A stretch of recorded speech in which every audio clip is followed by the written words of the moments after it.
यूरं कृष्णं वन्दे जगद्गुरुं कुटिलालकसंयुक्तं पूर्णचन्द्रनिबाननं विलसत्कुण्डलधरं कृष्णं वन्दे जगद्गुरुं मन्दारगन्धसंयुक्तं चारुहासं चतुर्भुजं बर्हिपिञ्चावसूडाङ्गं कृष्णं वन्दे जगद्गुरुं उत्पुल्लपद्मभद्राक्षं नीलजीमुतसन्निभं यादवानां शिरोरत्नं कृष्णं वन्दे जगद्गुरुं रुक्मिणीकेली संयुक्तं पीताम्बर सुशोभितम् अवाप्त तुलसी गंधं कृष्णं वन्दे जगद्गुरुं गोपिकानां कुचद्वन्द्व कुङ्कुमाङ्गित वक्षसं श्रीनिकेतं महेश्वासं कृष्णं वन्दे जगद्गुरुं श्रीवत्साङ्गं महोरक्षकं वनमाल विराजितं शङ्खचक्रधरं देवं कृष्णं वन्दे जगद्गुरुं वसुदेव सुतं देवं कंसचाणूरमर्दनं देवकी परमानंदं कृष्णं वन्दे जगद्गुरुं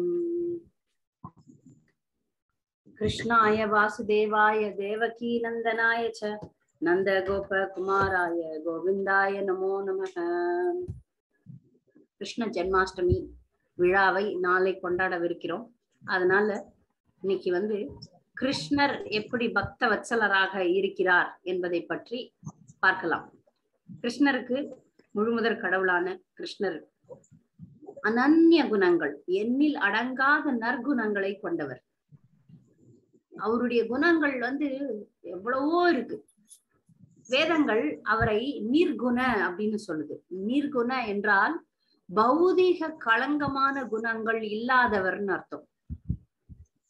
குணங்களே இல்லாதவர் இல்ல. நிர் என்றால் இல்லை, குண என்றால் குணங்கள். அப்ப இந்த இடத்துல ஆச்சாரியர்கள் நமக்கு சொல்லி தர்றது என்னன்னா, நிர்குண, பௌதிக குணங்கள் இல்லாதவர் அப்படின்னு சொல்லி தராங்க. ஆனால் அவருக்கு ஆன்மீகமான குணங்கள் இன்னைக்கெல்லாம் எத்தனை பிறவிகள் அவருடைய புகழ பாடினோம்னா கூட அது போராது. அனந்தர் பல பல காலமாக, எத்தனையோ யுகங்களாக பாடிக்கொண்டிருக்கிறார் கிருஷ்ணருடைய புகழை. ஆனால் அவரால் பாட முடியல. அதுல இத்தனை குணங்கள் உள்ள பகவானுடைய ஒரு குணத்தை பேசலாம். அதுலயும் ஒரு துளிதான். நமக்கு கொடுக்கப்பட்ட நேரம் குறைச்சல்ன்றதுனால ஒரு துளி, இந்த கடல், மிகப்பெரிய கடல் அமுதத்துல ஒரு துளி அமுதத்தை இன்னைக்கு சுவைப்போம். அது பகவான் எத்தனையோ குணங்கள், வீரமானவர், அழகானவர், செல்வமுடையவர், புகழுடையவர், துறவுடையவர், எல்லா நற்குணங்களையும் எல்லா செல்வங்களையும் உடையவர். அதுல தலையாய ஒரு குணம் எதுன்னு பாத்தீங்கன்னா அவர் பக்த வத்சலன். நான் இந்த உலகத்துக்கு எதுக்கு வரேன் அப்படின்னு அவர் பகவத்கீதையில சொல்றார். பரித்ராணாய சாதுனாம் விநாசாய ச துஷ்கிருதாம் தர்ம சம்ஸ்தார்ப்பணார்த்தாய சம்பவாமி யுகே யுகே. நல்லவர்களை காக்கவும் அசுரர்களை அழிக்கவும் தர்மத்தை நிலைநாட்டவும் நான் வரேன்னு சொல்றார். அது வெளிப்படையான காரணம். அந்தரங்கமான காரணம் பிரபுபாதர் சொல்றாரு, பக்தர்களோட லீலை புரிவதற்காக. நிறைய பக்தர்கள் வந்தீங்க, சில பேர் வரல. நேற்று வகுப்புல கிருஷ்ணர் விஷ்ணு, மற்ற விஷ்ணு அவதாரங்களை விட முதன்மையானவர், எல்லா அவதாரங்களுக்கும் மூலமானவர் அப்படிலாம் பார்த்தோம்.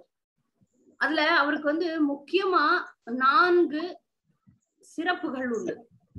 ஏன்னா அவர் லீலா மாதுரி, வேணு மாதுரி, பிரேம மாதுரி, ரூப மாதுரி அப்படின்னு சொல்லக்கூடிய 4 சிறப்பு தன்மைகள். இப்ப நாராயணர், கிருஷ்ணர் எடுத்துக்கிட்டோம்னா அதுல கிருஷ்ணர் எப்படி மேன்மையானவர் அப்படின் போது இந்த 4 குணங்கள். அதுல லீலை, தன்னுடைய பக்தர்களோட அவர் லீலை புரிகிறார். வேணு மாதிரி புல்லாங்குழலை வைத்துக் கொண்டிருக்கிறார். அந்த புல்லாங்குழல் இசை மூலம் எல்லாரையுமே மயக்கிறார். கிருஷ்ணர்னா எல்லாத்தையும் மயக்கக்கூடியவர். அப்ப வேணு மாதிரி அப்படின்னும் போது அவர் புல்லாங்குழலை வைத்துக் கொண்டு எல்லாரையும் மயக்கிறார் அப்படின்னு அர்த்தம். பிரேம மாதிரி பக்தர்களோட எப்போதும் அன்பான உறவில் ஈடுபட்டிருப்பவர். ரூப மாதிரி மிக மிக அழகானவர். அழகு அப்படின்னா அது கிருஷ்ணர் தான். சோ இந்த 4 சிறப்புகள் இருக்கிறதுனால கிருஷ்ணர் தான் முதன்மை, ஒரிஜினல், ஆதி புருஷம், ஆதி தேவர். அவருக்கு தாய் தந்தை கிடையாது, அவருக்கு ஆதியும் கிடையாது, அந்தமும் கிடையாது. அவர்தான் எல்லா காரணங்களுக்கும் காரணமானவர். அவருடைய மிக முக்கியமான குணம் அவர் பக்த வத்சலன். இப்ப மற்றவர்கள் கிட்ட எல்லாம் அன்பாக இருக்க மாட்டாரானா, அனைத்து ஜீவராசிகளின் சுகுர்தம் சர்வ பூதானாம். பூதானாம்னா ஜீவராசிகள், சகல ஜீவராசிகளுக்கும் அன்பா இருக்கக்கூடியவர் தான், எல்லாருக்கும் சமமானவர் தான். சமோகம் சர்வபூதேஷுன்னு சொல்றார். எல்லா ஜீவராசிகளுக்கிடமும் நான் சமமா தான் இருக்கிறேன்னு சொல்றார் கிருஷ்ணர். ஆனா பக்தர்கள் கிட்ட அவர் வசப்பட்டிருக்கிறார். அததான் இன்னைக்கு நம்ம பார்க்க போறோம். இந்த பக்தர்கள்லாம் பகவானிடம் அலாதி பிரியம், அலாதி பக்தி வைக்கிறாங்க. அதனுடைய காரணமாக இவர் தர்மத்தை நிலைநாட்டுறதுக்கு வர்றாரு. ஆனா முக்கியமா பக்தர்களோட அன்பு பரிமாற்றம் செய்து கொள்வதற்கு வருகிறார். இதனால் அவர் பக்த வத்சலன். எத்தனையோ பேர் ஆன்மீக வாழ்க்கையில பல வழிகள் இருக்கு. அதுல யோகத்தை செஞ்சு பகவானை அடையணும்னு நினைக்கிற யோகிகள் இருக்கிறாங்க. வேத ஞானத்தை அதிகரித்து ஞானத்தின் மூலமாக அடையணும்னு நினைக்கிற, ஞான யோகத்தின் மூலமாக அடையணும்னு நினைக்கிற ஞான யோகிகள், ஞானிகள் இருக்கிறாங்க. இந்த மாதிரி பல வழிகளை கடைபிடிக்கிறவங்க இருக்கிறாங்க. ஆனா அங்கெல்லாம் அவர் கர்மி வத்சலன், ஞான வத்சலன், யோகி வத்சலன்னு சொல்றது இல்ல, பக்த வத்சலன் அப்படிதான் சொல்றாங்க. இப்ப பக்திக்குதான் மேன்மை. மற்ற வழிமுறைகளை கடைபிடித்தாலும் பக்தி தொண்டை கடைபிடித்து பக்தி தொண்டை கொண்டு பகவானை அடையக்கூடிய பக்தர்கள் மேல பகவான் பிரியமா இருக்கிறார். ஏன்னா பக்தர்கள் அவரை கட்டுப்படுத்துகிறார்கள். எப்படி கட்டுப்படுத்துறாங்கன்னு பார்க்கலாம். வசுதேவர் தேவகிக்கு மகனாக வர்றார் பகவான். ஏன்னா அவர் அவதாரம் கிடையாது, கிருஷ்ணர் அவதாரம் கிடையாது, அவதாரி. அவதாரங்களுக்கு மூலமானவர் கிருஷ்ணர். அதனால தன்னுடைய உயர்ந்த பக்தர்களுக்கு மகிழ்ச்சி, உயர்ந்த பக்தர்களுக்கு கூட சேர்ந்து லீலை புரியும் போது அந்த பக்தர்களை விட பகவான் மகிழ்கிறார் நிறைய. சோ ஒரு தேவகிக்கும் வசுதேவருக்கும் பகவான் மகனாக சிறைச்சாலையில, கம்சனுடைய சிறையில அவதரிக்கிறார், வராரு. இப்போ வசுதேவரும் தேவகிக்கும் அருமையான பிரார்த்தனைகளை முன்வைக்கிறாங்க. பகவான் கிட்ட அருமையான பிரார்த்தனைகளை முன்வைக்கிறாங்க. அவர் எல்லா ஆடை அணிகலங்களோட சகல ஐஸ்வர்யங்களோட காட்சி தரார். அப்ப வசுதேவரும் தேவகியும் பிரார்த்தனைகளை முன்வைக்கும் போது பகவான் மிகவும் பிரசன்னமாகி திருப்தியுற்று பதில் சொல்றார். அவர் சொல்றார், நீங்க பல யுகங்கள், பல வருடங்கள் தவம் செய்து நானே தவம் செய்யறாங்க. அந்த தவத்தின் பலனாக பகவானை தரிசிக்கிறார்கள். தரிசிக்கும் போது அந்த பிறவியில அவர்கள் பெயர், வசுதேவர் பெயர் சுத்தப்பா, தேவகியின் பெயர் ரிஷ்ணி. பிரிஷ்ணி அப்படின்னு தமிழ்ல போடுறாங்க, பிரிஷ்ணி, ரிஷ்ணி. அந்த பிரிஷ்ணி 2 பேரும் பகவானுக்கு பிரார்த்தனை செஞ்சு பகவான் வந்துடுறாரு. என்ன வேணும்னு கேட்டப்ப அவர்கள் சொல்றாங்க, அவங்க முக்தியை கேட்டிருக்கலாம், ஆனா அவங்க முக்தியை கேட்கல. எப்போதும் பகவானுக்கு தொண்டு செய்யணும்ன்ற ஒரு பேராவல்ல, உங்களை மாதிரியே குழந்தை வேணும்னு கேக்குறாங்க. அப்ப பகவான் சொல்றாரு, என்ன மாதிரியே குழந்தை வர முடியுமா? என்ன மாதிரி உலகத்துல வேற யாருமே கிடையாது, நானே தான் வரணும். அதனால நானே வருகிறேன் அப்படின்னு சொல்லிட்டு அந்த பிறவில ரிஷ்ணி கர்ப்பரா வரார். ரிஷ்ணி கர்ப்பரா அவதரிக்கிறார். அடுத்து ஏன்னா அவங்க 3 முறை வேணும் வேணும் வேணும்னு கேட்டுறாங்க. நீங்களே குழந்தையாக வர வேண்டும், பகவானை போன்ற குழந்தை வேண்டும் வேண்டும்னு 3 முறை கேட்பதனால அடுத்த பிறவில அவங்க அதித்தி கஷ்யப்பராக வராங்க. கஷ்யப்ப முனிவர் உங்களுக்கு தெரியும், தேவர்கள் அசுரர்கள் 2 பேருமே கஷ்யப்ப முனிவராலதான் வராங்க. கஷ்யப்பர் ஒரு பிரஜாபதி. அப்ப அந்த அதித்திக்கும் கஷ்யப்பருக்கும், அதித்தி நம்ம அதை பாகவதத்துல பார்க்க போறோம். அதித்தி ஒரு விரதம் இருக்கிறா. அந்த விரதத்தினுடைய பலனாக அவளுக்கு பகவானே அவதரிக்கிறார். அத வந்து உபேந்திரன் இந்திரனுடைய சகோதரனாக அவதரிக்கிறதுனால அவரை வந்து உபேந்திரன் வாமனர் ஆக போற்றப்படுகிறார். அதுக்கப்புறம் மூன்றாவது தேவகி வசுதேவருக்கு கிருஷ்ணர் அவதரிக்கிறார். இங்க இந்த தேவகிக்கும் வசுதேவருக்கும் கிருஷ்ணருக்கும் நடக்கிற அன்பு பரிமாற்றங்களை பார்க்கலாம். கிருஷ்ணர் இப்ப வந்து தேவகி எப்ப வந்து கம்சனால தொல்லைப்படுத்தப்படுகிறாளோ அப்பெல்லாம் கஷ்டத்திலே இருப்பா. எப்ப வசுதேவர் மனசுல இருந்து தேவகியினுடைய கர்ப்பத்துல பகவான் தோன்றுகிறாரோ அப்பத்துல இருந்து அந்த பயம் எல்லாம் போயிடுது. அதற்கு முன்னாடி அவ 6 குழந்தைகளை பெற்றெடுக்கிறாள். அந்த 6 குழந்தைகளும் எப்போ கிருஷ்ணரை நம்ம மனசுல நம்முடைய தேகத்தை பகவானுடைய கோயில் ஆக்கணும்னா நம்ம உள்ள இருக்கிற காம குரோத லோப மோக மத மாச்சரியங்களை எடுக்கணும். அது தேவகிக்கு நடக்குது. முதல் 6 குழந்தைகள் அந்த காம குரோத லோப மோக மத மாச்சரியங்களை பிரதிநிதிக்கிறார்கள். அவர்கள் அசுரர்கள். அவர்கள் இங்க வந்து கம்சனால கொல்லப்படணும் அப்படின்றது அவர்களுக்கு விதிக்கப்பட்ட விதி.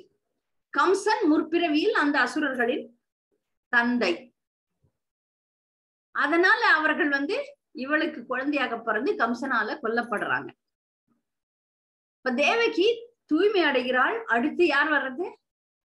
பகவானுக்கு எல்லா கைங்கரியமும் எல்லா ஏற்பாடுகளையும் செய்வதற்காக பலராமர் வர்றார். அதுக்கப்புறம் பகவான் தேவகியினுடைய கர்ப்பத்துல வந்ததுக்கு அப்புறம் கம்சனுக்கே புரிய ஆரம்பிச்சிடுச்சு. இது சாதாரணமாக என் தங்கை இவ்வளவு பிரகாசமாக எப்போதும் இருந்தது இல்லையே, கண்டிப்பாக கடவுள் தான் வந்திருக்கிறார். கம்சனுக்கு புரிய ஆரம்பிச்சிடுச்சு. தேவகிக்கும் ஒரு அது சொல்ல முடியாத மிக மிக அளவுக்கு அதிகமான ஒரு ஆனந்த நிலையை தேவகியும் அனுபவிக்கிறாங்க. அவங்களுக்கே நல்லா தெரியுது இது வந்து நான் பகவானால பாதுகாக்கப்படுகிறேன்றதெல்லாம். அந்த அம்மா பிரார்த்தனையை முன் வைக்கிறா. அதுக்கப்புறம் வசுதேவருக்கு பகவான் சொல்றார், என்னை நீங்க பயப்படுறீங்க 2 பேரும், என்னை கொண்டு போய் கோலோகத்துல விட்டுருங்க, எல்லாம் நல்லபடியா நடக்கும், பயப்படாதீங்க அப்படின்னு சொல்லிட்டு ஆறுதல் சொல்லிட்டு பிறந்த அன்றே அவர் பிருந்தாவனத்துக்கு வந்து விடுகிறார். அங்கிருந்து யசோதைக்கு பிறந்த துர்காவை வந்து இங்க கொண்டாந்துடுறாங்க. இப்ப வசுதேவர் குழந்தையை ஒரு கூடையில் வைத்து போகும்போது வசுதேவருக்கும் கிருஷ்ணருக்கும் அன்பு பரிமாற்றங்கள் நடக்குது. அந்த வானம் இருண்டு விடுகிறது, கடும் காற்று வீசுகிறது, மழை பெய்கிறது, இருண்ட நேரம். ஆனா அவருக்கு கண் தெரியுது, வழி தெரியுது.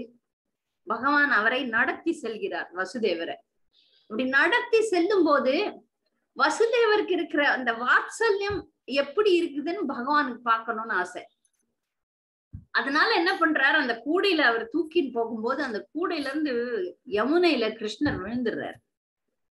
அப்ப அந்த ஒரு க்ஷணம் வசுதேவர் ஒரு துடிப்பு துடிக்கிறார் பாருங்க. அது சொல்ல முடியாத ஒரு துடிப்பு. நம்முடைய குழந்தை என் குழந்தை, கடவுள்னு தெரியும், அவருக்கு நல்லா தெரியும் கடவுள் தான். ஆனாலும் அதை மீறி அவர் மேல வச்சிருக்கிற பிள்ளை பாசம் அதிகமாகுது. அந்த ஒரு க்ஷணம் அவர் கண் கலங்கி மனம் வந்து பதைத்து என் குழந்தை அப்படின்னு சொல்லிட்டு அவர் தேடி கண்டுபிடிச்சு எடுத்து வைக்கிறார். அவர் அந்த மழை பெய்யறதுக்கு ஆதிசேஷன் கொடையா வர்றார். பகவானுக்கு எல்லா சேவைகளும் தானாக நடக்கும். யமுனை வழி விடுறா. யமுனை வேற கிருஷ்ணருடைய பாதங்களை தொடணும்னு ஆசைப்பட்டு பாதங்களை தொடுகிறாள். அவ்வாறாக அவ்வளவு கஷ்டத்தையும் தாண்டி அவர் வரார், வந்து குழந்தைய வைக்கிறார். இங்கிருந்து அவர் திரும்பி போய் விடுகிறார். துர்கா வந்து சிறைச்சாலையில இருக்கிறார் குழந்தையா. கம்சன் அந்த குழந்தையை கொல்ல எத்தனிக்கும் போது அவள் சிரித்து சொல்றா, முட்டாள் கம்சனே, உன்னை அழிக்கக்கூடியவன் ஏற்கனவே பிறந்துட்டான், நீ என்னை அழிக்க முடியாது அப்படின்னு சொல்லிட்டு அவள் மறைந்து விடுகிறாள். அப்பத்துல இருந்து கம்சனால தூங்கவே முடியல, அவ்வளவுதான், அவனுடைய தூக்கம் போய் விடுகிறது. அவன் இரவு பகலாக கிருஷ்ணருடைய சிந்தனையில் ஆழ்ந்து ஆழ்ந்து ஆழ்ந்து ஆழ்ந்து இருக்கிறான். இன்னைக்கு நம்ம வந்து பக்தர்களை பற்றி மட்டுமே பாக்குறதுனால பகைமையில் வந்தவர்களை பத்தி நம்ம பார்க்க தேவையில்லை. நாளைக்கோ இல்லை எப்போ அது வேற எப்பயாவது பார்க்கலாம். அதனால அந்த கம்சனுடைய ஆழ்ந்த சிந்தனை, கிருஷ்ணர் மேல இருக்கிற ஆழ்ந்த சிந்தனையை பற்றி இன்னொரு நாள் பார்க்கலாம். இப்ப வசுதேவர் தேவகிக்கு இவ்வளவுதான் பாக்கியம் இருந்தது. அதுக்கப்புறம் கிருஷ்ணர் பெருசானதுக்கு அப்புறம் தான் வந்து தாய் தந்தையருக்கு அவர் சேவை செய்கிறார்.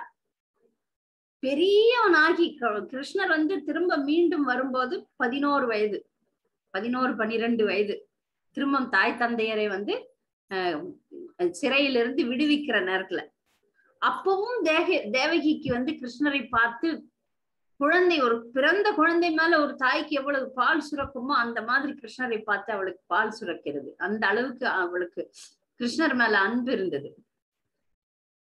எல்லாம் சரியாயிடுச்சு. அப்போ தேவகிக்கு தனக்கு பிறந்த அந்த 6 குழந்தைகளை பார்க்கணும்னு ஒரு ஆசை வருது.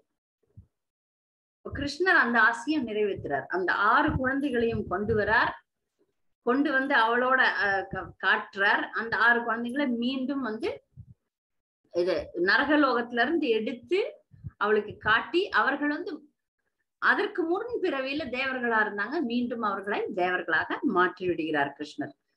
தன்னுடைய தாய்க்கும் தந்தைக்கும் நிறைய சேவைகளை பண்றார், தேவகிக்கும் வசுதேவருக்கும். ஆனா அந்த பால்ய பருவம், அந்த குழந்தை பருவத்தினுடைய லீலைகளுடைய அனைத்து இன்பங்களும் யசோதைக்கும் நந்த மகாராஜருக்கும் தானே தவிர வேற யாருக்கும், வசுதேவருக்கும் தேவகிக்கும் கிடைக்கல. ஒரு வித்தியாசம் என்னன்னா, வசுதேவர் தேவகி வந்து கிருஷ்ணரை கடவுளா தான் நினைச்சாங்க, கடவுள் குழந்தை அப்படின்னு நினைச்சாங்க. ஆனா யசோதையும் நந்த மகாராஜரும் ஒரு நாளும் அவரை வந்து கடவுளா நினைக்கல. முழுக்க முழுக்க என் குழந்தை அப்படித்தான் நினைச்சாங்க, என் குழந்தை அப்படின்னு நினைச்சார். அப்ப பகவான் வந்து அவர்களுடைய குழந்தையாகவே மாறினார். யமராஜனே பகவானை பார்த்து பயப்படுபவர். எல்லா தேவி தேவர்களும் பயப்படுறவங்க. உலகத்திலே பயம் நிறைய கொடுக்கிறவர் யமராஜர் தான். அவரே வந்து கிருஷ்ணரை பார்த்து பயப்படுறவர். ஆனால் இங்க யசோதியை பார்த்து கிருஷ்ணர் பயப்படுறார். திருட்டுத்தனம், களவாளித்தனம் இதெல்லாம் பண்ணிட்டு யசோதை வந்து கண்டிக்க வரும்போது பயப்படுவார் உண்மையாகவே. அங்கு நான் யசோதையின் குழந்தை என்ற எண்ணம் தான் பகவானுக்கு இருக்கு. இந்த அண்ட சராசரத்தை காத்து ரட்சிப்பவன் நான்றதெல்லாம் விட்டுட்டு இப்ப நான் யசோதையின் மகன். வேற மதங்கள்லாம் பாத்தீங்கன்னா இந்த அவங்க அந்த மதத்தினர் வந்து கடவுள்கிட்ட தினமும் எங்களுக்கு ரொட்டி கொடுங்க அப்படிதான் வேண்டுறாங்க. இல்லையா? அனுதினமும் எங்களுக்கு இன்று கொடுக்க வேண்டிய உணவை கொடுங்கள்னு வேண்டுறாங்க. ஆனா இந்த உயர்ந்த பக்தி தளத்துல அந்த மாதிரி தினமும் எனக்கு சோறு போடுப்பான்ட்டு கடவுளை கேட்கறது கிடையாது. உயர்ந்த பக்தி தளத்துல நான் உன்னை நேசிக்கிறேன், நான் உன்னை பாதுகாக்கிறேன்ற இந்த பெற்றோர் அன்புன்றது வந்து மிக மிக உயர்ந்த தளமான அன்பு. அதுல இவர் கடவுள்னு நினைக்கிறது இல்லை. இவருக்கு நான் எப்படி சேவை செய்வேன், எப்படி அவரை கவனித்துக் கொள்வேன்ற எண்ணம் வந்து மேலோங்குகிறது. இத வந்து கிருஷ்ணர் விரும்புறாரு.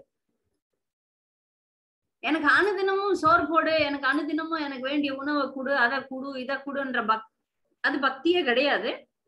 அந்த மாதிரி அத மாதிரி விஷயங்களை விட பகவான் தன்னை தாங்கள் வந்து பகவானுக்கு தாசனாக இருப்பதை விட பகவானை பாதுகாக்கும் பெற்றோராக இருக்கிறத கிருஷ்ணர் விரும்புறார்.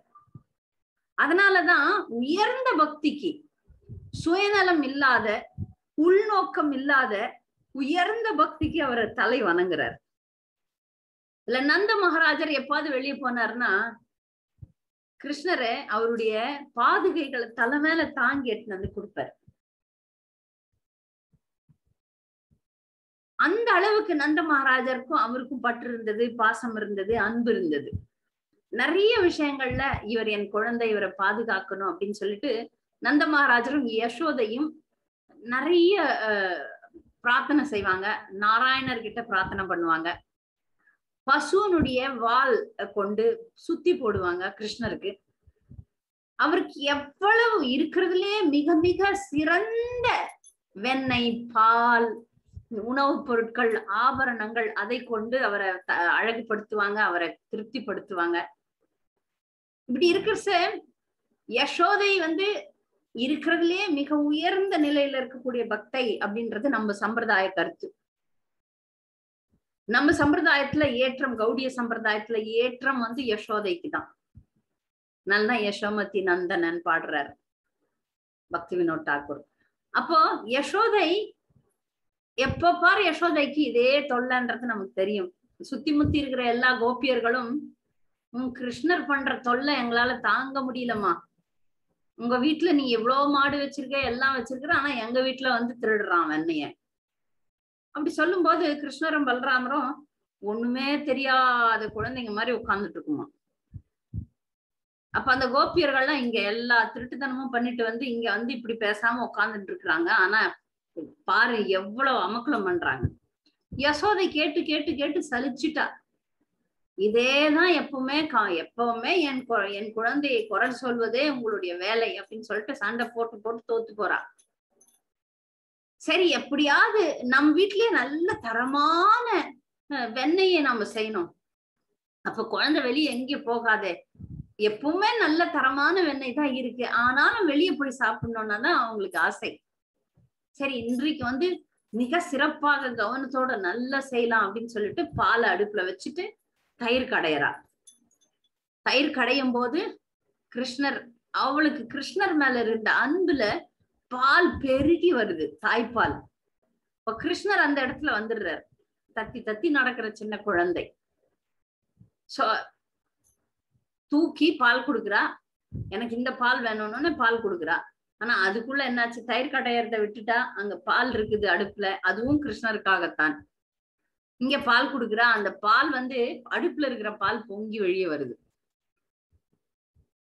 ஏன்னா அந்த பாலுக்கு என்னன்னா, இந்த கிருஷ்ணர் வந்து தாய்ப்பாலை குடிச்சிட்டான்னா என் பாலை குடிக்க மாட்டானோ அப்படின்னு ஒரு எண்ணம். அதை தடுக்கணுமேன்னு அந்த பால் வெளியே வருதான். அப்ப யசோதை கிருஷ்ணர் அந்த பாலை வந்து வெண்ணெய்க்காக காய்ச்சுறோமே, அது போயிடுச்சுன்னா என்ன பண்றதுன்னு கிருஷ்ணரை ஒரு நிமிஷம் இருப்பா அப்படின்னு சொல்லிட்டு இறக்கி வச்சுட்டு அங்க போறான். அதற்குள்ள கிருஷ்ணருக்கு கோவம், நீ என்ன கவனிக்கிறத விட்டுட்டு அங்க எதுக்கு போற, என்னை விட அது முக்கியமா உனக்கு, இப்ப நான் வேலை காட்டுறேன் அப்படின்னு சொல்லிட்டு தயிர் பானை, அந்த வெண்ணெய் பானை எல்லாத்தையும் கோல் எடுத்து உடைச்சி வெண்ணெய் எடுத்துப்பாங்க. ஒரு மர உரல் இருக்கிறது, அந்த மர உரல் மேல ஏறி உட்காந்துட்டு அந்த வெண்ணெய் எல்லாம் எடுத்து குரங்குங்களுக்கு எல்லாம் பங்கு போட்டுனுங்கிறார். இந்த அம்மா பாலை இறக்கி விட்டு வர்றதுக்குள்ள வீடு பார்த்தா அவ்வளவு நாசமாக இருக்கிறது. தாயார பார்த்த உடனே கிருஷ்ணருக்கு பயம் வந்து விட்டது. இனி என்ன விடமாட்டா இவ அப்படின்னு சொல்லிட்டு ஓட ஆரம்பிக்கிறார். யசோதை கையில குச்சி வச்சிருக்கிறா. அடிக்கலான்னு பார்த்தா என் குழந்தைய அடிச்சுட்டேன்னா அது வலிக்குமோ, அழுவானோ அப்படின்ற பயமும் இருக்கு. சரி, எப்படியாவது பிடிக்க வேண்டும், இன்னைக்கு சரியான தண்டனை உண்டு, நீ வந்து சாதாரணமான வேலை எல்லாம் செய்யல, வீடு முழுக்க அந்த மாதிரி எல்லாம் பண்ணி வச்சிருக்கிற அப்படி சொல்லிட்டு அவ கிருஷ்ணரை பிடிக்க போறா. கிருஷ்ணரை பிடிக்கிறது சாதாரணமான விஷயம் கிடையாது. பிடிக்கிறாள் யசோதை. இதுக்காகவே, இந்த லீலைக்காகவே ஒரு மாசம் நாம கொண்டாடுறோம். தாமோதர மாசம், கார்த்திகை மாசம்னு சொல்றோம். அந்த தாமோதர மாசத்துல விளக்கேத்தி இந்த ஒரு லீலை அன்னை யசோதைக்கும் கிருஷ்ணருக்கும் தாமோதருக்கும் ஏற்பட்ட இந்த லீலைய ஒரு மாசம் பாடுறோம் நம்ம. அப்போ கிருஷ்ணரை அவள் பற்றுகிறாள். அவர் பற்ற முடியாதவர், ஆனாலும் இவள் பற்றுகிறாள். இப்ப கட்டி போடணும். ஒரு சின்ன குழந்தை, எவ்வளவு குட்டி குழந்தை, இந்த குழந்தையினுடைய இடுப்பு எவ்வளவு இருக்கும், அதுக்கு கட்டி போடுறதுக்கு எவ்வளவு பெரிய கயிறு வேணும். அவ கயிறு கொண்டாடுறா, கட்டுறா, ஆனா கயிறு பத்தவில்லை. இப்படியே ஒரு நீண்ட நேரம் போராடுறா. வீட்டுல இருக்கிற எல்லா கயிறையும் கொண்டாடுறா. கட்டும் போது 2 விரல் பிரிவு, 2 விரல் அளவுக்கு குறைகிறது. இப்படியே நடக்குது. ஆனால் அவள் மனசுக்குள்ள அந்த சுத்தி முத்தி இருக்கிற எல்லா கோபியர்களும் கூடிவிட்டார்கள். யசோதை இந்த வேலை எல்லாம் பண்ணாத, அவன் ஏதோ கண்ணன் ஏதோ மாயம் பண்றான், உன்னால அவனை கட்ட முடியாது அப்படின்லாம் சொல்லி எல்லாரும் அவளை வந்து அவளுடைய ஊக்கத்தை குறைக்கிறாங்க. ஏதோ நடக்குது, அவன் உன்னால கட்ட முடியாது, அவன் அழறான், நீ விட்டுடு, அப்படி ஏதோ கமெண்ட் கொடுக்குறாங்க எல்லாரும். யசோதை தீர்மானமா இருக்கிறா, இன்னைக்கு கட்டுறதுதான் ஆச்சு, என் குழந்தை நான் கட்டித்தான் அவன் பண்ற சேட்டைகள் தாங்க முடியவில்லை, ஒரு நாள் கட்டணும் அவனை. அவர் கட்டுப்படுபவர் அல்ல, கிருஷ்ணர் யாராலையும் யாருக்கும் கட்டுப்படுபவர் அல்ல, அவர் கட்டுப்படுத்துபவர். ஆனா இங்க நான் கடவுள்ன்றத அவர் மறக்கணும். அப்ப யசோதை அந்த போட்டியில இறங்கிட்டா. நான் உன்னை கட்டுப்படுத்துவேன், நீ என் குழந்தை, என்னுடைய அன்பில் நான் கட்டுப்படுத்துவேன்றது யசோதையினுடைய போட்டி. யார் ஜெயிக்கிறாங்க? பக்தர் தான் ஜெயிக்கிறார். ஏன்னா கிருஷ்ணர் பக்த வத்சலன். யசோதை வியர்த்து கொட்டுறது அவளுக்கு அந்த முயற்சி செய்யும் போது. அவள் தலையில் இருக்கும் மலர்கள்லாம் உதிர்ந்து கீழே போகுது. எப்படியாவது இன்னைக்கு நான் உன்னை கட்டித்தான் ஆகேன், உன்னை என் மனதில் கட்டி போடுவேன், உன்னை நான் கயிற்றால் கட்டி போடுவேன் அப்படின்ற உறுதி அவள்கிட்ட இருந்தது. அதை பார்த்த உடனே அப்ப நான் கட்டுப்படுத்துபவன்றத கிருஷ்ணர் மறந்தாகணும். அங்க நான் பக்தவத்சலன்றது கிருஷ்ணருடைய எண்ணம். நான் இந்த உலகத்தை கட்டுப்படுத்துபவன், உலகத்தை சிருஷ்டி பண்ணி அதை காப்பாத்தி அதை அழிக்கிறவன் பகவான் தான். ஆனா இங்க நான் பகவான் பக்தர்கள் கையில இருக்கிறேன். ஒரு முறை துருவாசர் கிருஷ்ணருக்கு வைகுண்டத்துல நாராயணன் கிட்ட கேட்பார், என்னை காப்பாத்துங்க, அந்த சுதர்ஷன சக்கரம் என்னை துரத்துது, நான் அமரீஷ் மகாராஜருக்கு செய்த அபராதத்தினால என்ன சுதர்ஷன சக்கரம் துரத்துது, என்னை காப்பாத்துங்க, நீங்க தானே கடவுள், முழுமுதற் கடவுள், காப்பாற்றுங்கள்னு கேட்கும்போது பகவான் சொல்றார், நான் என் வசம் இல்லை, நான் என் பக்தர்கள் வசம் இருக்கிறேன், நான் பக்தர்கள் வசம் இருப்பவன், அதனால நீ அவர்கிட்ட தான் போனோம், நான் ஒண்ணும் பண்ண முடியாது. உன்னை மன்னிக்க வேண்டும், உன்னை காப்பாற்ற வேண்டும் என்றால் அது என்னிடம் இல்லை, அது அமரீஷர் கிட்ட தான் இருக்கு. அது போல இங்க யசோதையிடம் கிருஷ்ணர் வசப்பட்டு விட்டார். யசோதை கிட்ட கட்டுப்படுகிறார், கற்றா யசோதை. இந்த பால்ய கிருஷ்ணருடைய இந்த குழந்தை லீலை, குழந்தை பருவ லீலைகள் சொல்லி சொல்லி சொல்லி எல்லா பாட்டிலும் தீராத விளையாட்டு பிள்ளை அப்படின்னு சொல்லிட்டு சொல்லி சொல்லி சொல்லி எல்லாரும் பாடி மகிழக்கூடிய லீலைகள். அந்த லீலைகள் நடந்திருக்கிற சமயத்துல ஒரு முறை சிவபெருமானுக்கு கிருஷ்ணரை தூக்க வேண்டும், கிருஷ்ணரை குழந்தையாக அனுபவிக்க வேண்டும்ன்ற ஆசை இருக்கு. அவர் வேஷம் போட்டுன்னு ஒரு சாமியார் வேஷம் போட்டுன்னு வர்றாரு. ஆனா யசோதை கொடுக்க மாட்டேன்றாங்க. அப்ப அவர் சிவபெருமான் கேக்குறார் பகவான் கிட்ட, நான் உங்களை அனுபவிக்கணும்னு நான் ஆசைப்படுறேன். அப்ப அவர் கிருஷ்ணர் சொல்றாரு, நான் என் வசம் இல்லை, என்னுடைய பக்தர் கையில இருக்கிறேன், அது யசோதையின் விருப்பத்தை பொறுத்திருக்கிறது, உங்களுக்கு அந்த கருணை கிடைக்குதா இல்லையான்னு. அதனால பகவான் இங்க பக்தர்களுக்கு கட்டுப்படுகிறார், பக்தர்களுடைய ஆசைகளுக்கு கட்டுப்படுகிறார், பக்தர்களுடைய அன்புக்கு கட்டுப்படுகிறார். அதனாலதான் அவரை நம்ம பக்தவத்சலன்னு கொண்டாடுறோம். இந்த மாதிரி கிருஷ்ண லீலை முழுக்க முழுக்க முழுக்க அன்பு பரிமாற்றங்களை நிறைய பார்க்கலாம். ஆனா நான் இன்னைக்கு தயார் பண்ணது இன்னும் 3 லீலைகள் தான் சொல்ல போறேன்.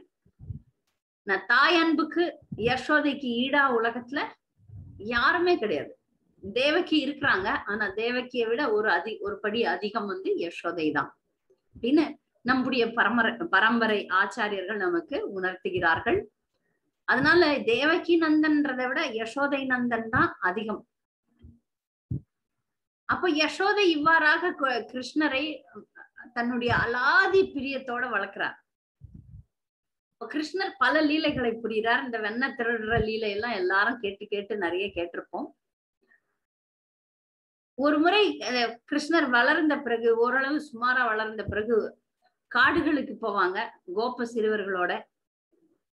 அங்க ஆடி பாடி விளையாடி யசோதை கொடுக்குற பிரசாதங்களை சாப்பிட்டு உண்டு மகிழ்ந்தா சந்தோஷமா இருந்த காலம் அது. அப்ப ஒரு முறை காட்டுக்கு போறாங்க கோபர்கள், கிருஷ்ணர் எல்லாரும். அப்ப அந்த கோபர்களுக்கு எல்லாம் பசி.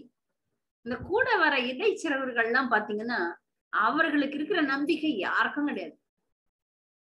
ஆனா கிருஷ்ணர் இருந்துட்டா எல்லாமே அவங்களுக்கு, எதுக்குமே அவங்க பயப்பட மாட்டாங்க, எதை பற்றியும் கவலையே பட மாட்டாங்க. அந்த அன்பு பரிமாற்றமும் மிக மிக அலாதியானது. அங்க கிருஷ்ணர் நண்பர் ஏறி தலைமையில உட்காந்துக்குவாங்க. கிருஷ்ணர் தோத்து போனாருன்னா அந்த கோப்பர்களை தூக்கிட்டு போனோம். கோப்பர்களுடைய அந்த இடைச்சிறுவர்கள் எல்லாம் கொண்டாங்க, ஏதாவது சாப்பிட கொண்டாந்தாங்க. கிருஷ்ணா நல்லா இருக்குது, நீ சாப்பிடுறியா அப்படின்ட்டு வாயில கச்சிட்டு கொடுப்பாங்க. அதுக்குதானோ என்னவோ கடைசியில திருப்பாவையில அறியாத பிள்ளைகளும் அன்பினால் உன் தன்னை சிறு பேர் அழைத்தனவும் சீறி அழுளாதேன்னு சொல்றா. அப்ப நாங்க இடைச்சிறுவர்களாக, அப்ப கடவுள்னு தெரியாது, நீ கடவுள்னு எங்களுக்கு தெரியாது. அர்ஜுனனுடைய மனோபாவத்துல ஆண்டாள் பாடுறா, நீ கடவுள்னு எங்களுக்கு தெரியாது, நாங்க நண்பர்னு நினைச்சிட்டு இருந்தோம். அதனாலதான் அறியாத பிள்ளைகளும் அன்பினால் உன் தன்னை சிறுபேர் அழைத்தனவும் சீறி அருளாதே இறைவா நீ தாராய் பறையேலோ ரெம்பாவாய் பாடுறாங்க. அர்ஜுனனுக்கு கூட அப்படிதான்.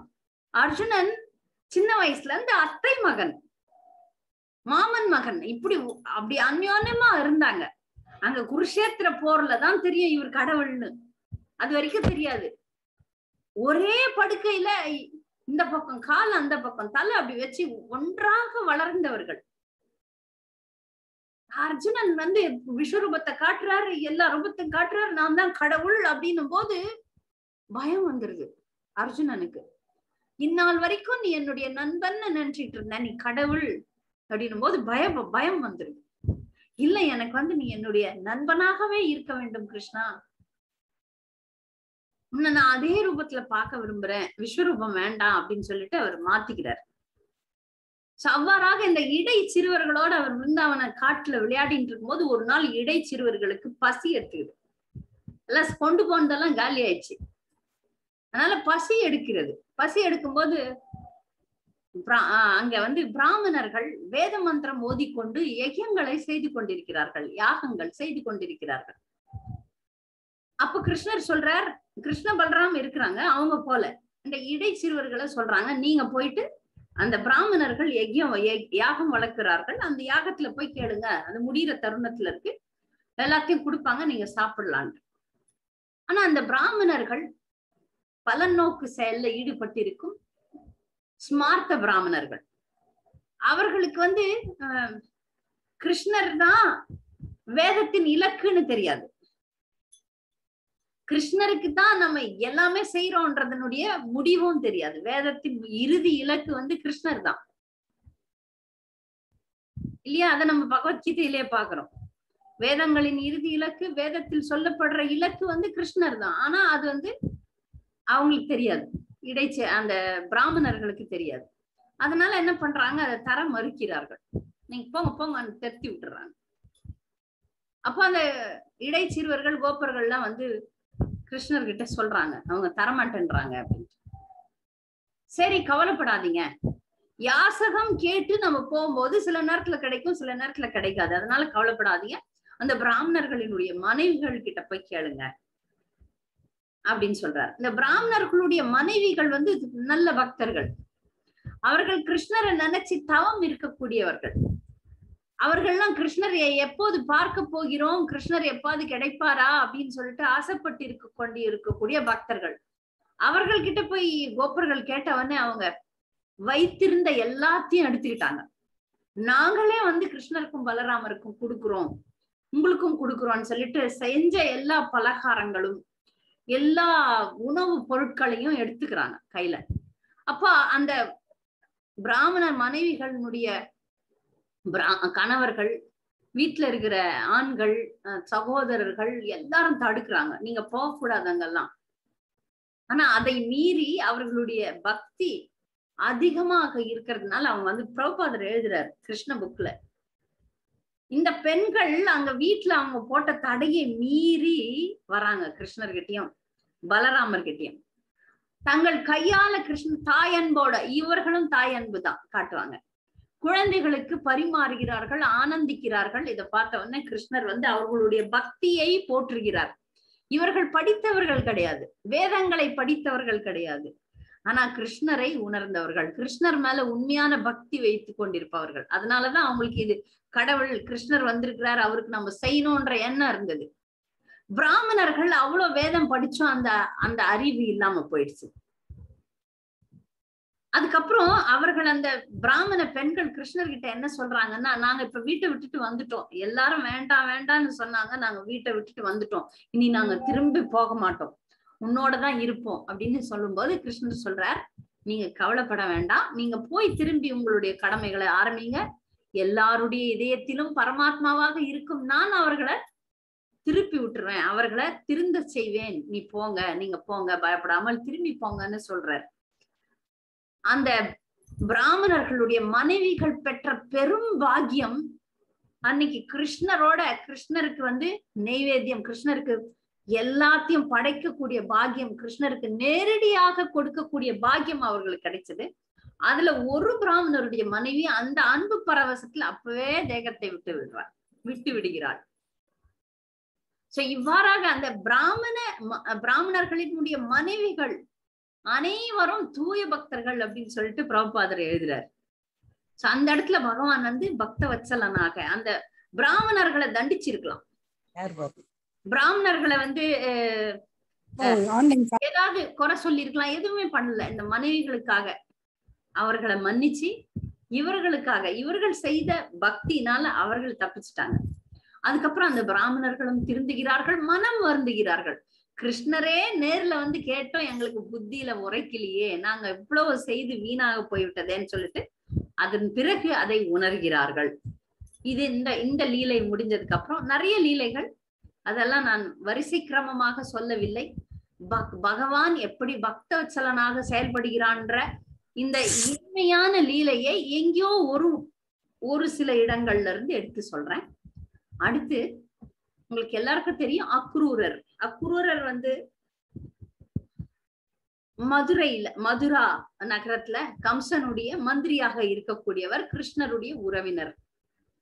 அப்ப இங்க கம்சனுக்கு எல்லா அசுரர்களையும் கிருஷ்ணர் கொன்னுட்ட பிறகு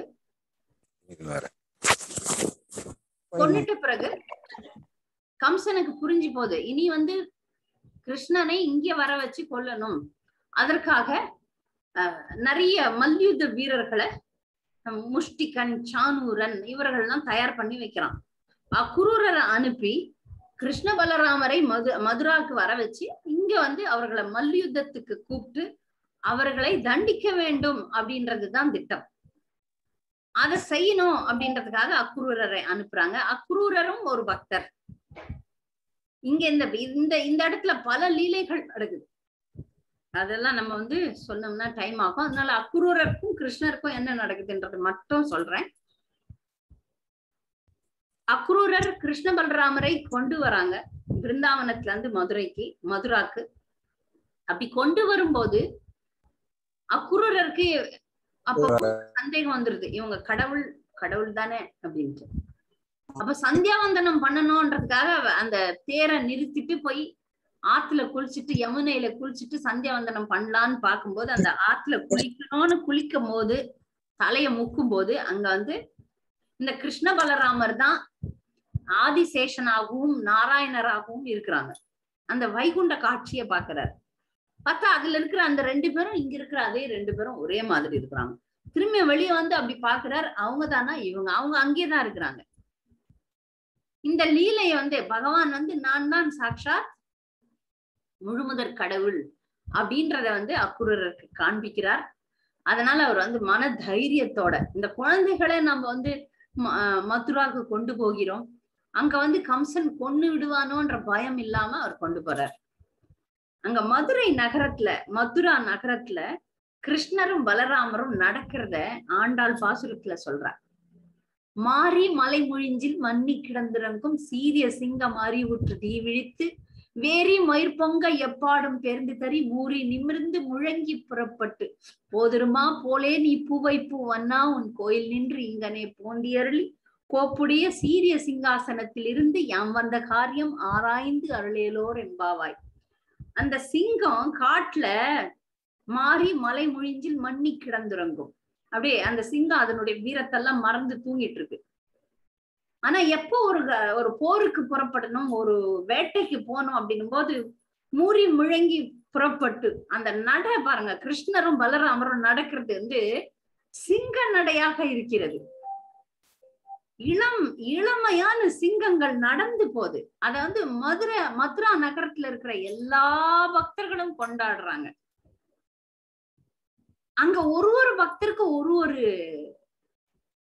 ரசத்துல பகவானோட கலக்குறாங்க. அதுல பல வர்ணனைகள் வருது.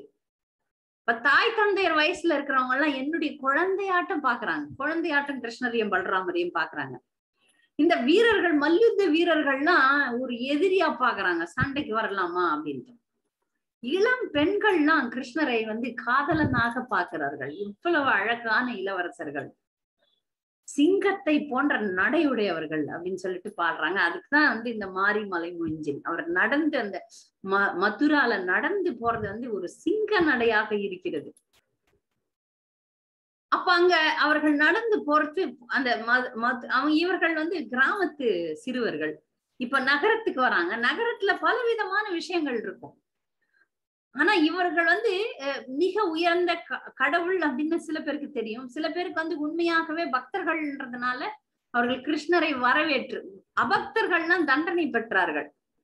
ஏன்னா இன்னைக்கு தலைப்புல தண்டனையே பேசல, நான் வெறும் அன்பு பரிமாற்றத்தை மட்டும் பேசுறேன். அதனால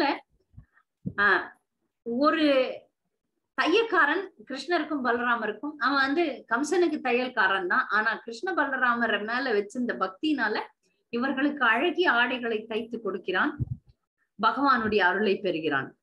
அதே போல ஒரு கூனி, அகோரமான ஒரு வடிவை உடைய ஒரு கூனி வந்து கம்சனுக்கு எப்போதும் சந்தன எண்ணெய்கள், வாசனை திரவியங்கள்லாம் கொடுப்பவள். கிருஷ்ண பலராமரை பார்த்த உடனே அவளுக்கு வந்து அவள் வந்து பக்தை. ஆனா காம உணர்வினால பகவானை அணுகுபவள். எதற்காக அணுகினாலும் பகவான் அருள் புரிவர். எதை திருப்தி செஞ்சு கொள்ளணும்னு நினைச்சா கூட, பகைமையா இருக்கலாம், அது வாத்சல்யமாக இருக்கலாம், பெற்றோர் அன்பாக இருக்கலாம், காதலாக இருக்கலாம், நட்பாக இருக்கலாம், தாசியமாக இருக்கலாம், எந்த உணர்வாகனா இருக்கலாம். ஆனா கிருஷ்ணர் அதுக்கு பிரதிபலிக்கிறாள். குப்ஜா வந்து இந்த சந்தன எண்ணெய்களை, சந்தனத்தை அரைத்து கொடுக்கும் வேலையில இருந்தவள். மிகவும் அகோரமா இருந்தாள். அவ பேர் குப்ஜா. அவ கிருஷ்ண பலராமரை பார்த்தவொடனே அவளுடைய பக்தி மேலோங்கி நிக்குது. கேட்ட உடனே அந்த சந்தனத்தை 2 பேருக்கும் வந்து அவ பூசுறா, கொடுக்குறா. அப்ப பகவான் வந்து அவளுடைய சேவையில மகிழ்ந்து அவருடைய காலை குப்ஜானுடைய கால் மேல வைத்து அழுத்தி அவளுடைய முகத்தை மேல தூக்கி அவளுடைய அந்த கூனை வந்து சரி பண்ணிடுறார். பகவானுடைய ஸ்பர்ஷம், பகவானுடைய தொடுதல் அவள் மேல பட்ட உடனே, ஸ்பர்ஷம் அவர் மேல பட்ட உடனே அவ வந்து அழகிய இளம் பெண்ணா மாறுகிறாள். மிகவும் வியக்கத்தக்க அளவு அழக பெற்று விடுகிறாள். பகவான் மேல காதல் கொள்கிறாள். இப்ப பகவான் பக்கத்துல பலராமர் இருக்கிறாரு. அவருக்கு வெக்கம் வந்துருது. பெண்ணே, உன்னை நான் திருப்திப்படுத்துகிறேன், இப்ப சில வேலைகள்லாம் இருக்கு, நான் கண்டிப்பாக உன்னிடம் வரேன் அப்படின்னு சொல்றாரு. சொல்லி குப்ஜாவை வந்து சந்தோஷப்படுத்துகிறார். சந்தோஷப்படுத்தி அதுக்கப்புறம் கம்சனை எல்லாம் கொண்ட பிறகு அதுக்கப்புறம் குப்ஜாவை வந்து மகிழ்விப்பதாக லீலைகள் இருக்கிறது. அந்த மாதிரி பக்தர்கள், பிரதிபலிக்கக்கூடிய பக்தர்கள் யாரா இருந்தாலும் சரி, பாகுபாடெல்லாம் கிடையாது. கிருஷ்ணருக்கு வந்து பக்தன், நான் பக்தன் அப்படின்ட்டு வந்தா அவர்களுடைய உண்மையான அன்பை அங்கீகரிப்பார். அது அங்க போலித்தனம், கபடத்தனம் எல்லாம் அவருக்கு தெரியுமே, அவர் தான் இதயத்துல இருக்கிறாரே. உண்மையாகவே தன்னை நேசிக்கும் பக்தர்களுக்கு தன்னையே கொடுத்து விடுகிறார். அதுதான் முழுக்க முழுக்க முழுக்க முழுக்க பாகவதம் முழுக்க, 10வது காண்டம் முழுக்க பகவான் எப்படி தன்னை கொடுக்கிறார், பக்தர்களுக்கு அருள் பாவிக்கிறார், தன்னை பக்தர்களுக்கு சேவை செய்யும் நிலையில தன்னை வச்சுக்கிறார்ன்றத நம்ம பார்க்கிறோம். அதுதான் அவருடைய உயர்ந்த குணமாக இருக்கிறது. பக்தர்களை வந்து மகிழ்விக்கிறார், பக்தர்களோட அவர் லீலை புரிகிறார். அதனாலதான் வந்து இங்க தன்னுடைய தாயையும் தந்தையும் விடுவிப்பதற்காக வரார், மதுரைக்கு வரார். அங்கு அந்த முஷ்டிகன், சானூரன், அவர்களெல்லாம் சண்டை போட்டு எல்லாரும் நினைக்கிறாங்க, இந்த சின்ன குழந்தைகளை மிகப்பெரிய மல்யுத்த வீரர்களோட சண்டை போட விடலாமா அப்படின்னு சொல்லிட்டு சில பேர் வந்து எதிர்ப்பும் தெரிவிக்கிறார்கள். ஆனா அதுக்கெல்லாம் கம்சன் ஒத்து கொடுக்குற மாதிரி இல்லை. எப்போ கம்சன் வந்து அந்த அந்த சண்டை அரங்குல அமர்ந்து இவர்களை சண்டைக்கு அழைக்கும் போது எல்லாருமே நிறைய பேர் எதிர்ப்பு தெரிவிக்கிறார்கள். அதெல்லாம் மீறி அங்க வந்து மல்யுத்தம் நடக்கிறது. கிருஷ்ணரும் பலராமரும் 4 பேரை ஏவி விடுறான். அந்த 4 பேரையும் வந்து மல்யுத்த போரில் வெல்கிறார்கள். வென்று அங்க அதுக்கப்புறம் வந்து கம்சனுக்கு பயம் வந்துருது. இனி அடுத்தது நான் தான், அடுத்த இலக்கு நான் தான் புரிஞ்சுக்கிறான். அங்க வந்து கிருஷ்ணரை கம்சனை கொள்கிறார். கொன்ன பிறகு முதல் வேலையா தன்னுடைய தாயாகிய வசுதேவரையும் தாயாகிய தேவகியையும் தந்தையாகிய வசுதேவரையும் விடுவிக்கிறார். முதல்ல அததான் பண்றார். எவ்வளவு ஆண்டு காலம் இந்த பக்தர்கள் எனக்காக சிறைவாசம் இருந்தார்களே இல்லையா?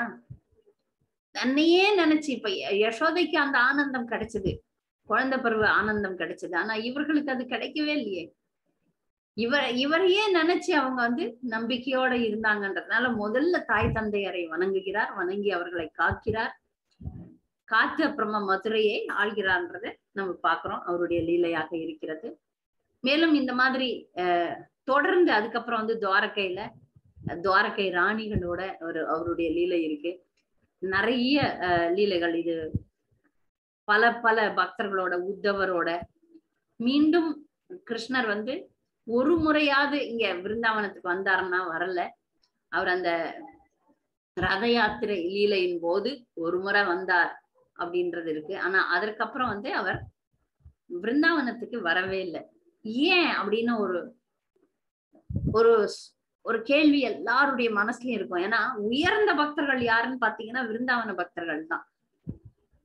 கிருஷ்ணர் துவாரகைக்கு வந்தா கூட அந்த துவாரகை ராணிகள் தான் சொல்லுவாங்க, இவர் கிருஷ்ணர் வந்து தூங்குறதே கிடையாது.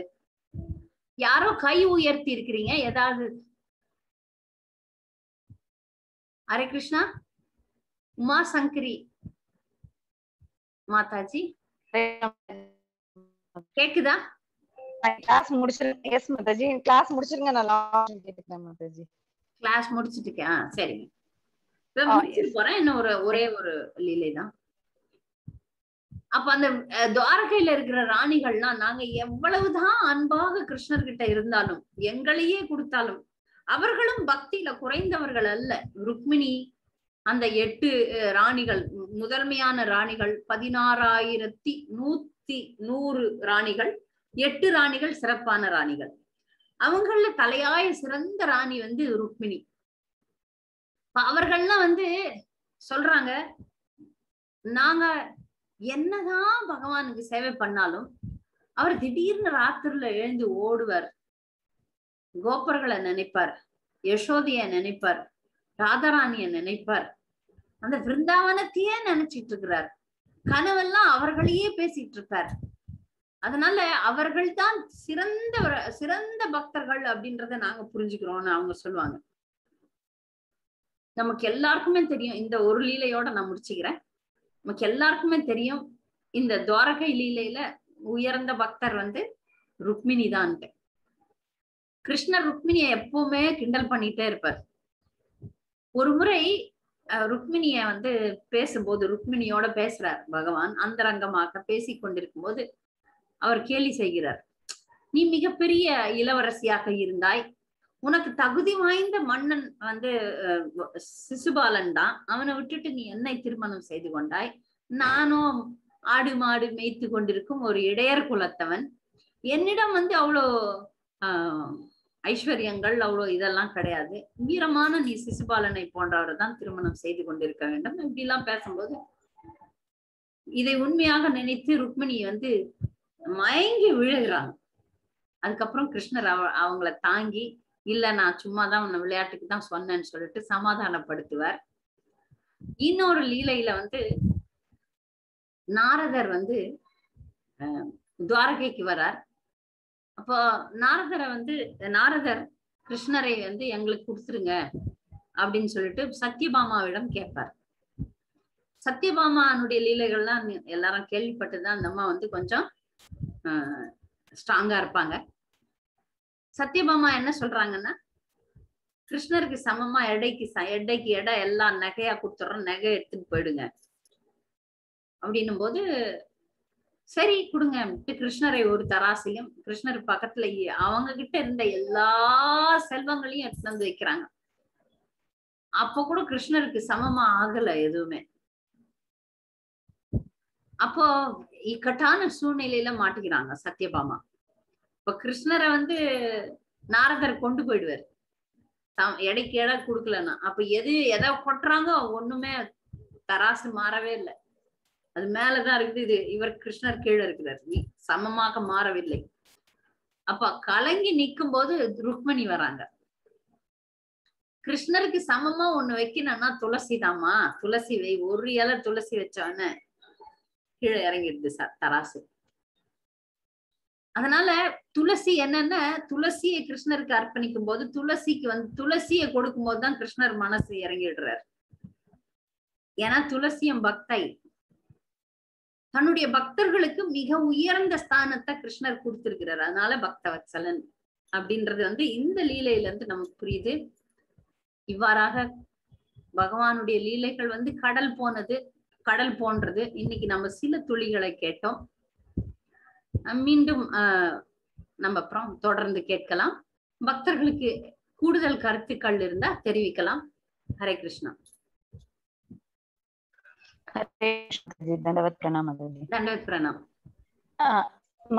ஆக்சுவலா இவங்க வசுதேவர் தேவகி 2 பேருமே 3 தலைமுறை 3 இதுவா வந்து அவங்க வந்து பகவான வேணு அப்படின்னு கேட்டிருக்கிறாங்க. அப்படி இருந்தும் அவங்களுக்கே மாதாஜி நாராயணர் ரூபத்துலதான் அவர் காட்சி கொடுக்கிறாரே தவிர அந்த சியாமசுந்தர் இது வந்து யசோதாமாக்கு தானே போகுது. அப்ப அதுல என்ன வந்து இவர்களுடைய பாவனை வேற, அவங்களுடைய பாவனை வேற.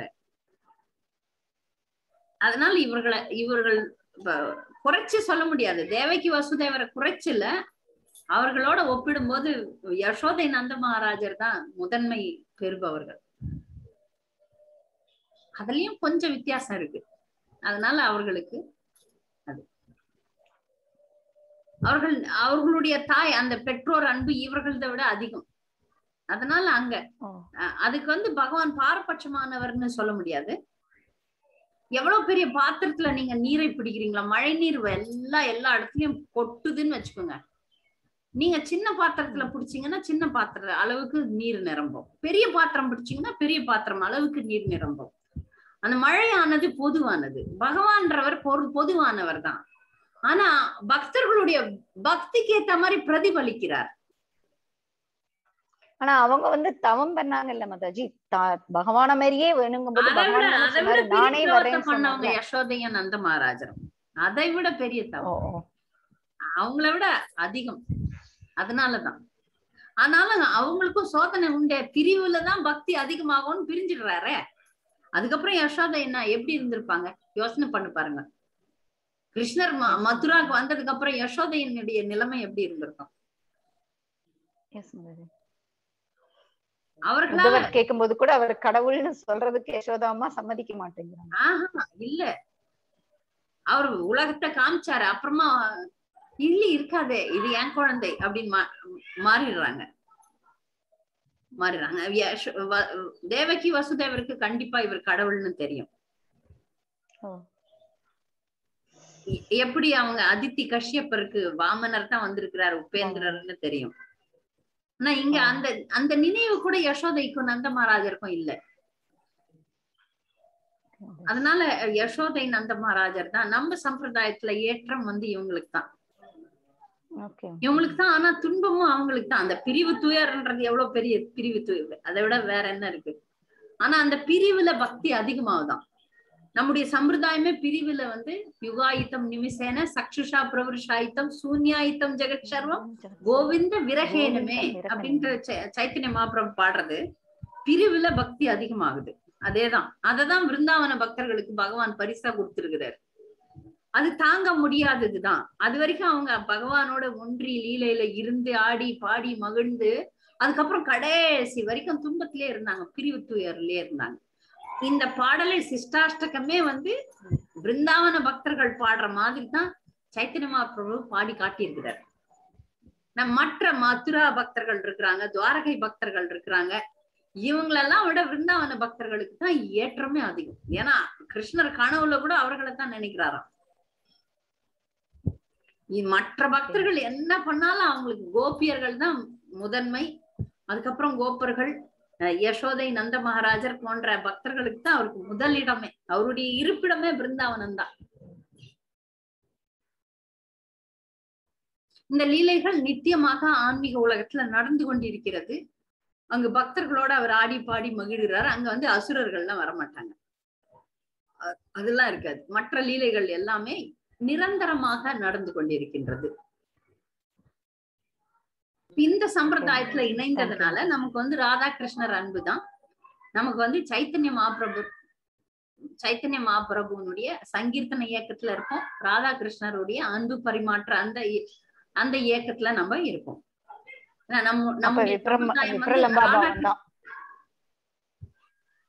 சொல்லுங்க மாதாஜி. விப்ரலம்ப பாவம் தான் மாதாஜி. விப்ரலம்ப பாவத்துலதான் பக்தி அதிகமாகிறது. ராதாகிருஷ்ணருடைய அன்பை பெறுவதுதான் நம்முடைய நோக்கம், நம்முடைய வாழ்க்கையின் குறிக்கோள். நம்முடைய சம்பிரதாயத்துல சொல்லி கொடுக்கப்பட்ட விஷயமும் அதுதான். அதனால சைத்தன்ய மகாபிரபுனுடைய கருணையினால குரு பரம்பரை 6 கோஸ்வாமிகள், கௌடிய சம்பிரதாயத்தினுடைய பரம்பரையினுடைய கருணையினால நாம் வந்து நமக்கு எல்லாருக்குமே அந்த இலக்கு தான்.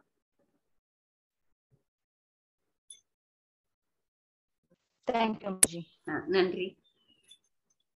ஹரே கிருஷ்ண மாதாஜி. ஹரே கிருஷ்ண மாதாஜி, இங்க வந்து வத்சலன் என்ற சொல்லுக்கு அர்த்தம் மாதாஜி அன்பு, கருணை, பாசம் எல்லாம் சேர்ந்த சொல்லா அல்லது என்ன மாதாஜி அது வத்சலன்ன்றது? பக்த வத்சலன் பக்தர்களுக்கு பிரியமானவன். வத்சலன் பிரியமானவன். பக்தனா பக்தர்கள், வத்சலன்னா பக்தர்களுக்கு பிரியமானவன். நன்றி மாதாஜி. நன்றி. ஹரே கிருஷ்ண மாதாஜி. அவரு அப்புறம் போகவே இல்லையா பிருந்தாவனத்துக்கு? ஒரு தடவை போனாரா? பிருந்தாவனத்தை விட்டு கிருஷ்ணர் பிரியறதே கிடையாது. எப்படின்னு பாத்தீங்கன்னா நிரந்தரமாக மன நிலையில. இப்ப இந்த லீலைன்னு பார்க்கும்போது, வரலாறுன்னு பார்க்கும்போது அவர் போகல.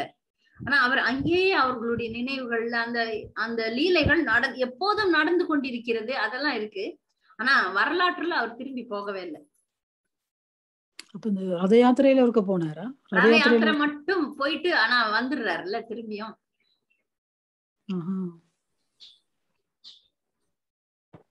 அதை பற்றின விவரங்கள் சரியா இல்ல. போறார் அப்படின்றாங்களே தவிர அங்க போய் திரும்பியும் ராதாராணி கோபியர்களோட என்னென்ன நடந்தது அதை பற்றின விவரங்கள் அவ்வளவு தெளிவா இல்ல. அவர் போகவே இல்லை அப்படின்றதுதான் வரலாறு.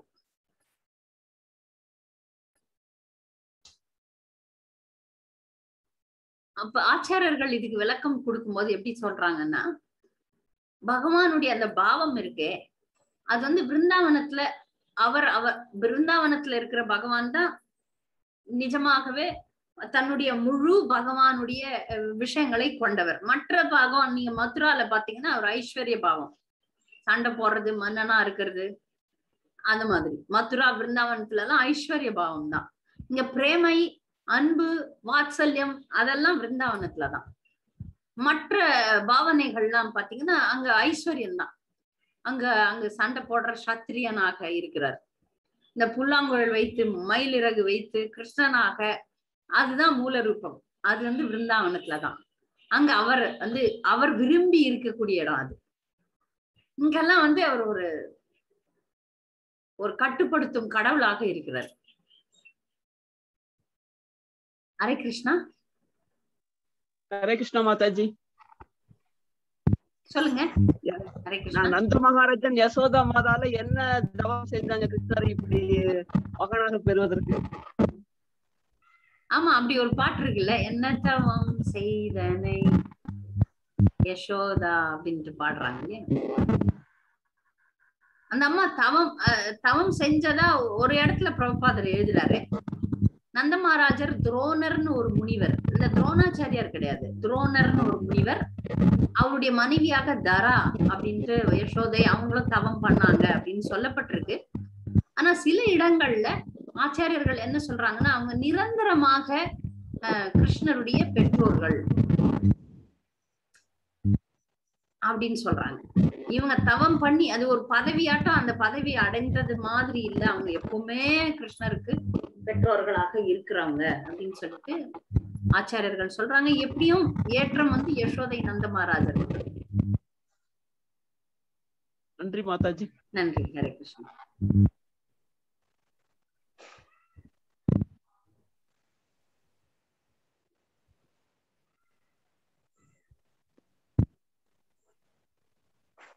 ஹரே கிருஷ்ணா.